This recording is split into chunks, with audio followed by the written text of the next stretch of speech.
Diqqat, pensiya oluvchi fuqarolar darhol xabardor bo'ling. Hozirgina siz uchun noxush xabarlar e'lon qilindi. Pensiya vaqtincha to'xtatiladi. Assalomu alaykum, hurmatli tomoshabin, kanalimizga xush kelibsiz.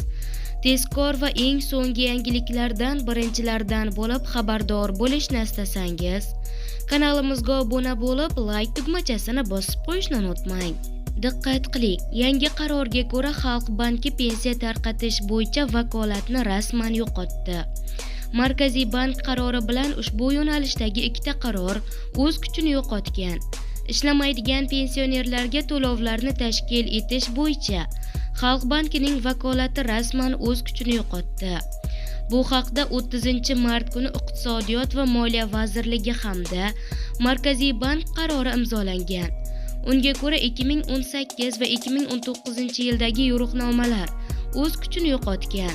Vazirlar Mahkamasining 2024-yil 29-oktyabrdagi 714-sonli fuqarolarning ijtimoiy himoya qilish sohasidagi qonunchilik hujjatlari takomillashtirilganligi munosabati bilan O'zbekiston Respublikasi hukumatining ayrim qarorlariga o'zgartirish va qo'shimchalar kiritish, shuningdek ba'zilarini o'z kuchini yo'qotgan deb hisoblash to'g'risidagi qarorga muvofiq pensiya tayinlash va tarqatish byurokratiyadan xoli bo'lgan.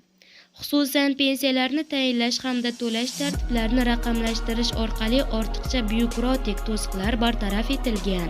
Pensiya tayinlangan to'g'risida qog'oz ko'rinishida guvohnoma berish amaliyoti bekor qilinganligi munosabati bilan maxsus axborot tizimi orqali elektron shaklda ma'lumotlar shakllantiriladi.